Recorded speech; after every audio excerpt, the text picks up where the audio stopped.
ಎಲ್ರಿಗೂ ನಮಸ್ಕಾರ. ರೀಸೆಂಟಾಗಿ ಮೋಟರ್ ವೆಹಿಕಲ್ ಇನ್ಸ್ಪೆಕ್ಟರ್ ಎಕ್ಸಾಮ್ HKದು ನಡೀತು ನಿನ್ನೆ. ಸೊ ಅದರಲ್ಲಿ ಆಲ್ಮೋಸ್ಟ್ ಎಲ್ಲರೂ ಕ್ವಶನ್ ಪೇಪರ್ ನೋಡಿದ್ದೀರಾ ಅಂತ ಅಂದ್ಕೊತೀನಿ. ಯು ಶುಡ್ ಸಿ ಇದು ಎಕ್ಸಾಮ್ ಆಗಿದ ತಕ್ಷಣವೇ ಆ ಕ್ವಶನ್ ಪೇಪರ್ನ ಅನಲೈಸ್ ಮಾಡಬೇಕು. ನಿನ್ನೆ ಆ ಕ್ವಶನ್ ಪೇಪರಲ್ಲಿ ಬಂದಿರೋ ಟ್ರೆಂಡ್ ಅನಲೈಸ್ ಮಾಡಿದಾಗ ನನಗನ್ಸಿದ್ದು ಎಕ್ಸಾಮ್ಸು ನಾರ್ಮಲಾಗಿ ಕೇಳೋಕ್ಕಿಂತ ಸ್ವಲ್ಪ ಡಿಫ್ರೆಂಟ್ ವೇಯಲ್ಲಿ ಹೋಗಿದೆ. ಫಾರ್ ಎಕ್ಸಾಂಪಲ್ಲು ಮೆಂಟಲ್ ಎಬಿಲಿಟಿಯಿಂದ 0 ಕ್ವಶನ್ಸ್, ಆಲ್ಮೋಸ್ಟ್ 15 ಕ್ವಶನ್ಸ್ ಬರಬೇಕು. 0 ಕ್ವಶನ್ಸ್ ಅಂತ ಅಂದರೆ ನಾವು ಯೂಶ್ವಲಿ 85 ಕ್ವಶನ್ಸಿಗೆ ಪ್ರಿಪೇರ್ ಆಗ್ತೀವಿ, ಬಿಕಾಸ್ 15 ಕ್ವಶನ್ ಮೆಂಟಲ್ ಎಬಿಲಿಟಿ ಅಂತ ಅಂದ್ಕೊಂಡು. ಬಟ್ ಅದೇ ಇಲ್ಲ ಅಂದಾಗ ಕಾಂಪಿಟೇಷನ್ ಲೆವೆಲ್ಲು ಹೈ ಆಗಿಬಿಡುತ್ತೆ ಆ್ಯಂಡ್ ಪೇಪರ್ ಟಫ್ ಆಗುತ್ತೆ. ನಿನ್ನೆ ಎಕ್ಸಾಮಲ್ಲಿ ಕೂಡ ಎಲ್ರಿಗೂ ಅದೇ ಫೀಲ್ ಆಗಿದೆ.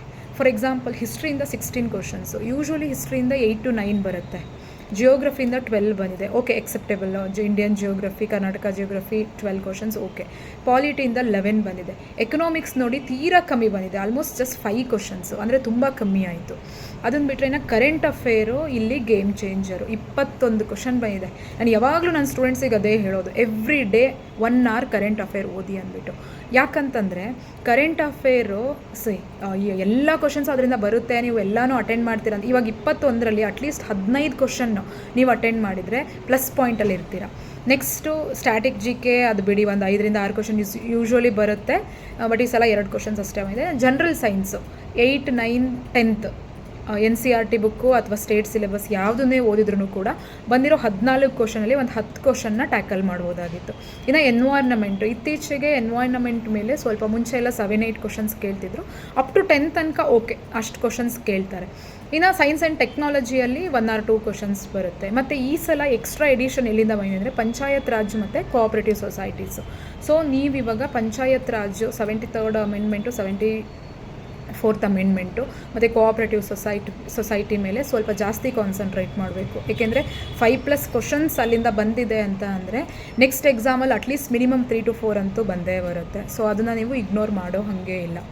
ಇವಾಗ ನಾವು ಕಾಂಪ್ರಹೆನ್ಷನಲ್ಲಿ ಸ್ವಲ್ಪ ಓದಬೇಕು. ಈಗ 1 word ಆನ್ಸರ್ಸು ವರ್ಕ್ ಆಗೋದಿಲ್ಲ. ಯಾಕೆಂದರೆ ನೋಡಿ, ಪಂಪ ಬಗ್ಗೆ ಕ್ವಶನ್ಸ್ ಕೇಳಿದ್ದಾರೆ, ಪಂಪ, ರನ್ನ, ಪುನ್ನ, ಜನ್ನ, ಆ ಥರ ಯೂಶ್ವಲಿ ಕನ್ನಡದಲ್ಲಿ ಕಮ್ಯುನಿಕೇಷನ್ ಕ್ವಶನ್ ಅದು. ಬಟ್ ಸ್ವಲ್ಪ ಡೀಪಾಗಿ GKಯಲ್ಲೂ ಕೇಳೋಕ್ಕೆ ಶುರು ಮಾಡಿದ್ದಾರೆ ಅಂದರೆ ನೆಕ್ಸ್ಟು ಯಾವ ಕ್ವಶನ್ ಬೇಕಿದ್ರೂ ಕೇಳ್ಬೋದು. ಸೊ ಯು ಶುಡ್ ಈಗ ಈ ಕ್ವಶನ್ನ ಅನಲೈಸಸ್ ನಾನು ಆದಷ್ಟು ಬೇಗ ಟ್ರೈ ಮಾಡ್ತೀನಿ ಅದನ್ನು ಮಾಡಿಕೊಡೋಕ್ಕೆ. ಆಗಿದ ತಕ್ಷಣವೇ ಅದೇ ರೀತಿ ಎಲ್ಲ ಹಳೆ PYQsನ ನೀವು ಅನಲೈಸಸ್ ಮಾಡಿ ಅದ್ರ ಮೇಲೆ ವರ್ಕೌಟ್ ಮಾಡಬೇಕು. So then only you can attend 80-85 questions. ಇಲ್ಲಾಂದರೆ ಈ ಥರ ಕ್ವಶನ್ಸ್ ಬಂದಾಗ it's very hard to reach 80-85 questions, because ನಿಮಗೆ ಅಲ್ಲಿ 15 to 16 mental ability questions minus ಆಗಿದೆ. ಸೊ ನೋಡಿ, ಕಾಂಪಿಟೇಷನ್ನು ಜಾಸ್ತಿ ಆಗ್ತಾಯಿದೆ, ಕ್ವಶನ್ ಪೇಪರ್ದು ಟಫ್ನೆಸ್ಸು ಕೂಡ ಜಾಸ್ತಿ ಆಗ್ತಾಯಿದೆ. ದಯವಿಟ್ಟು ಆದಷ್ಟು ಸೀರಿಯಸ್ ಆಗಿ ಓದಿ. ನೋಟಿಫಿಕೇಷನ್ ಬರೋಷ್ಟ್ರೊಳಗೆ ನೀವು ಒಂದು ರಿವಿಷನ್ ಆಗಬೇಕು. ನಾನು ಕೂಡ 75 days ಕೌಂಟ್ ಡೌನ್ನ ಆದಷ್ಟು ಬೇಗ ಸ್ಟಾರ್ಟ್ ಮಾಡ್ತೀನಿ. Stay tuned. Thank you one and all.